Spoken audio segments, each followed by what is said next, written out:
할렐루야. 사도신경을 고백하심으로 새물결 교회 가정예배를 하나님께 드리겠습니다. 나는 전능하신 아버지 하나님 천재 창조주를 믿습니다. 나는 그의 유일하신 아들 우리 주 예수 그리스도를 믿습니다. 그는 성령으로 잉태되어 동정녀 마리아에게서 나시고 본디오 빌라도에게 고난을 받아 십자가에 못 박혀 죽으시고 장사된 지 사흘 만에 죽은 자 가운데서 다시 살아나셨으며 하늘에 오르시어 전능하신 아버지 하나님 우편에 앉아 계시다가 거기로부터 살아있는 자와 죽은 자를 심판하러 오십니다. 나는 성령을 믿으며 거룩한 공교회와 성도의 교제와 죄를 용서받는 것과 몸의 부활과 영생을 믿습니다. 아멘. 찬송가 287장 예수 앞에 나오면 예수 앞에 나오면 죄사함 받으며 주의 품에 안기어 편히 쉬리라.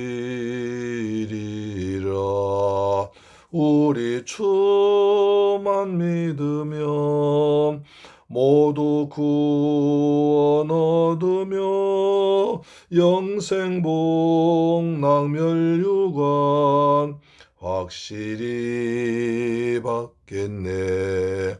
예수 앞에 나와서 은총을 받으며 마음의 기쁨 넘치어 감사하리라.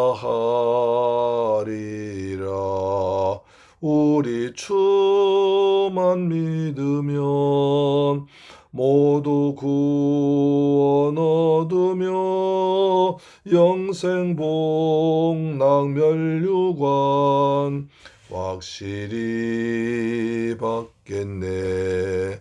예수 앞에 설 때에 흰 옷을 입으며 밝고 빛난 내 집에 길이 살리라.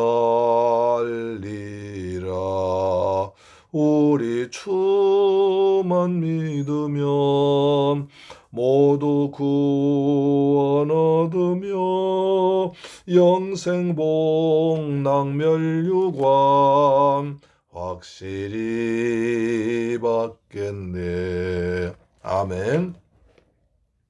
하나님 말씀 보겠습니다. 열왕기하 13장 20절로 23절 말씀입니다. 시작. 엘리사가 죽으니 그를 장사하였고 해가 바뀌매 모압 도적대들이 그 땅에 온지라. 마침 사람을 장사하는 자들이 그 도적대를 보고 그의 시체를 엘리사의 묘실에 들어 던짐에 시체가 엘리사의 뼈에 닿자 곧 회생하여 일어섰더라.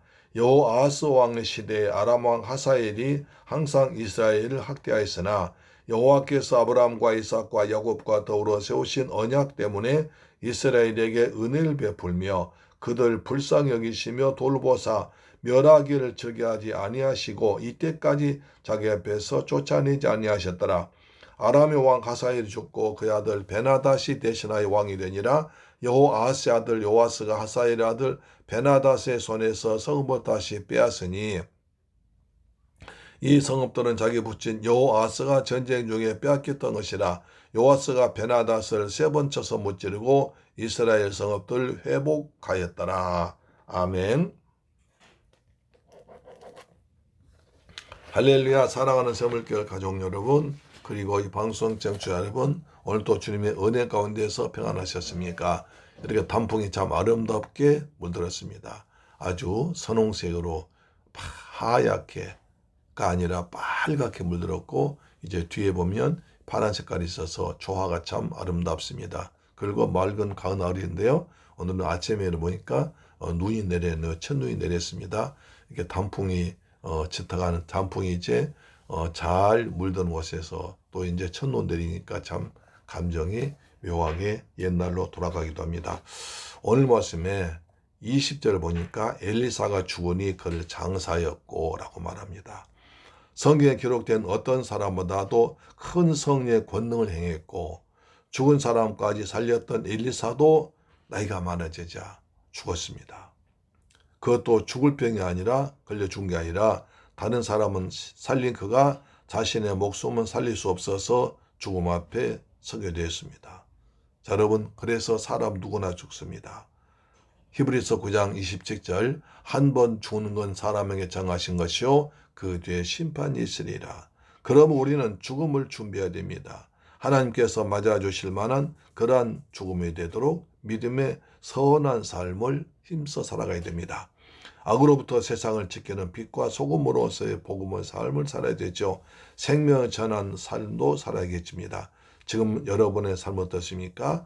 하나님께서 우리를 맞아주시며 착하고 충성된 종아 네가 작은 일에 충성하시니 많은 상을 받을 자다 하는 삶을 그리고 믿음의 선한 싸움을 살았던 사도 바울의 삶을 우리가 생각해 보면서 하나님께 칭찬받을 수 있는 삶을 살도록 노력하십시다. 오늘 자신의 삶을 돌아보고 믿음에 합당한 삶 다시 한번 결단하는 시간 되기를 소망합니다. 근데 이어지는 부분에 참 이상한 말씀이 나옵니다. 해가 바뀌매 모압 도적대들이 그 땅에 온지라고 말씀합니다. 이 말씀은 엘리사 죽자 그 틈을 타서 모압 도적대들이 이스라엘에 쳐들어왔다는 뜻은 아닌 것 같습니다. 추수 때가 되면 여지없이 출몰한 모압의 도적대들이 나타난 것입니다. 오늘 본문에 이러한 말씀하는 것은 엘리사의 무덤에서 일어난 기적을 소개하기 위해서죠. 21절 보시면 마침 사람을 장사한 자들이 그 도적대를 보고 그의 시체를 엘리사의 묘실에 들어던짐에 시체가 엘리사의 배에 닿자 곧 희생하며 일어섰더라고 합니다. 여러분 이 말씀 믿어지십니까? 모압의 도적대가 왔는데 사람 죽어서 장사하러 가다가 그 모습을 보고 그 장사한 사람들이 이제 그 죽은 사람 시체를 엘리사의 묘실에 던졌습니다. 엘리사가 무덤 던지니까 웬일입니까? 죽었던 사람의 뼈가 살아났습니다. 죽은 사람의 시신이 엘리사의 뼈에 닿자 살아나게 된 것은 엘리사의 뼈에 무슨 특별한 능력이 있었기 때문입니까? 아닙니다. 대단한 선지자라 그 뼈에 능력이 있어 남아있어서 죽은 사람은 그 뼈에 닿자 살아나야 된 것이 아닙니다. 엘리사는 이미 죽었고 그의 뼈는 단지 뼈일 뿐입니다. 새 신에 살아난 것은 하나님께서 하신 일이며 하나님께서 엘리사를 통해서 일하심을 보여주기 위해서였습니다. 엘리사는 죽었지만 엘리사가 요아스에게 한 예언의 말씀 반드시 이루어질 것임을 증거한 사건입니다. 그리고 이 사건은 죽은 자의 부활을 상징한 사건이라고 할 수 있습니다. 하나님께서 죽은 자의 부활이 있음을 가르쳐 주었습니다. 엘리사의 뼈에 닿은 시신이 죽자 소생하는 기적을 보여준 것입니다. 죽은 자의 부활이 없다면 하나님께서 이러한 역사를 이루실 이유가 없습니다. 성경에 기록된 또 다른 죽은 자의 부활도 같은 의미라고 할 수 있습니다. 죽은 나사로가 3일만 살아났잖아요. 사람을 창조하신 하나님께서 사람을 살리실 수 있는 것도 당연한 거 아닙니까? 하나님은 전능하신 분이기 때문에 사람을 창조하신 분이 어떤 특별한 목적 위해서 사람 살리신 것도 당연하다는 것입니다. 그래서 우리 믿음의 선배들은 이 사실을 믿음으로써 조금도 머뭇거림 없이 순교 자리에 설 수 있었습니다. 오늘 부활에 대한 자기의 믿음을 돌아보고 온전한 부활신앙에 사는 여러분들 되기를 축복합니다. 고린도전서 15장은 부활장입니다. 부활장 마지막 장 이렇게 말씀합니다. 고린도전서 15장 보시면 자, 우리가 부활을 믿지 않으면 가장 불쌍한 자라고 그랬습니다. 그렇죠? 자, 고린도전서 15장 부활장 마지막 절입니다. 그러므로 내 사랑하는 형제들아 견실하여 흔들리지 말고 항상 주의 일에 더욱 힘쓰는 자들이 되라. 이는 너희 수고가 주 안에서 헛되지 않은 줄 알미라. 우리의 죽음은 육신의 죽음이 끝이 아니라 부활이 있기 때문에 부활의 소망으로 오늘의 믿음을 살아가라고 말씀하고 있습니다. 그렇습니다. 그래서 22절 보시면 여기 보시면 엘리사 예언이 성취된 것에 대한 기록이 나와 있습니다. 우리가 지난 시간 요아스 왕이 이제 화살 들어 땅을 치라고 할 때 세 번만 친 것을 하나님께서 엘리사가 막 징계하시잖아요. 왜 이거밖에 안 쳤느냐. 그러니까 이거밖에 안 쳤으므로 너는 모압을 3번만 이길 것이다 했지 않습니까? 그 말씀이 이루어진 걸 보여주고 있습니다. 여호와스 왕 때에 아람 왕 하사엘이 항상 이스라엘을 학대하였으나 여호와께서 아브라함과 이삭과 야곱과 더불어 맺은 언약 때문에 이스라엘의 은혜를 베풀며 그들 불쌍히 여기시며 돌보사 멸하기를 즐겨하지 아니하시고 이때까지 자기를 쫓아하지 아니하였다 말씀이 있습니다. 여호와 시대에 아람이 끊임없이 이스라엘 쳐들어왔습니다.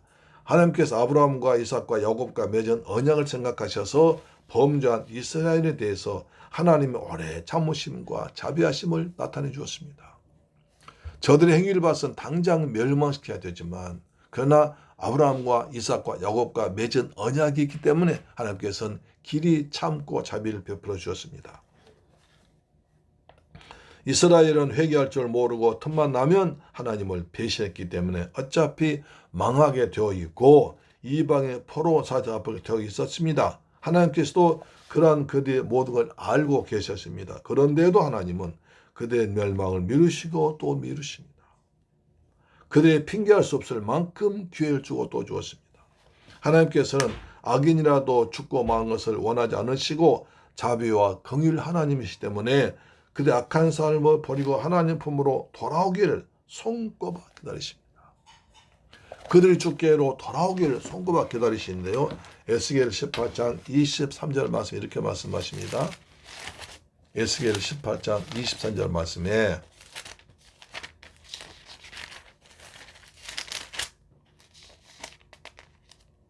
주 여호와의 말씀이니라 내가 어찌 악인이 죽는 것을 조금인들 기뻐하랴 그가 돌이켜 그 길에서 떠나 사는 걸 어찌 기뻐하지 아니하시랴. 그렇습니다. 주 여호와께서는 절대 악인이 죽는 걸 기뻐하지 않으시다는 것입니다. 돌이켜 죄에서 돌아오길 기뻐하신다는 것입니다. 그렇기 때문에 이스라엘 백성들에게 돌아올 기회를 많이 주시고 선지자를 많이 보내셨음에도 불구하고 끝까지 거부할 때 하나님은 매를 들어서 징계를 볼 수 있습니다.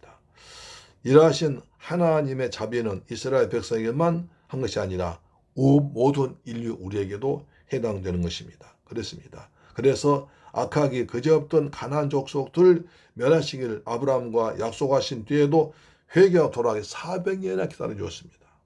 그렇죠? 심판을 작정하셨던 니느웨 성도 그들이 요나의 심판 경고를 듣고 회개했을 때 하는 심판을 거두었습니다. 이처럼 하나님은 비록 멸하기로 작정된 자를 멸하지 아니하고 사랑이 하십니다. 돌아오길 기다리십니다. 돌아오라 어서 돌아오라고 기다리십니다. 하나님의 자비는 지금 우리에게도 변함없이 나타나고 있습니다. 그러므로 우리가 진정한 성도라면 이러하신 하나님의 자비와 오래 참으심을 멸시하지 말고 무시하지 말고 하나님 음성에 귀를 기울여야 됩니다. 하나님 앞에서 정직하게 행하되 실수로 죄를 범했을 때는 신속하게 자신의 죄를 회개하고 자백하면 하나님께서 미쁘시고 의로워서 모든 죄에서 용서해 주십니다. 하나님의 자비와 오래 참으심을 전하고 하나님의 은혜 가운데 사는 여러분 되길 주님 여러분 축복합니다. 주님 오늘도 기다리고 기다리십니다. 은혜의 보좌 앞에 나와서 은혜 받는 저희 되기를 축복합니다. 아멘. 좋으신 아버지 감사합니다. 저희를 사랑하시고 축복하셔서 아름다운 은혜 가운데 살게 하심을 감사합니다. 우리가 허물과 죄로 실수가 많았지만 주님 우리의 불쌍히시고 주께 돌아와 자비까지 기다리신 하나님의 사랑 봅니다. 하나님의 사랑 안에서 은혜 안에서 살아간 저희가 되게 해주옵소서. 엘리사 같은 하나님 사람도 때가 참에 죽었습니다. 한 번 죽는 건 사람의 정하신 것이요 그들의 심판이 있다고 하는데 우리 주님께서 우리에게 생명 주셨을 때 건강 주었을 때 물질 주었을 때 믿음 주었을 때 하나님 은혜 가운데 살아가도록 성도다운 삶을 살아간 저희가 되게 하여 주옵소서. 예수 그리스도 이름으로 기도드립니다. 아멘. 주기도 마칩니다. 하늘에 계신 우리 아버지여 이름이 거룩히 여김을 받으시오며 나라에 임하옵시며 뜻이 하늘에서 이룬 것 같이 땅에서도 이루어지이다. 오늘날 우리에게 일용할 양식을 주옵시고 우리가 우리에게 죄 지은 자를 사하여 준 것 같이 우리 죄를 사하여 주옵시고 우리를 시험에 들게 하지 마옵시고 다만 악에서 구하옵소서. 대개 나라와 권세와 영광이 아버지께 영원히 있사옵나이다. 아멘. 할렐루야. 내일 뵙겠습니다.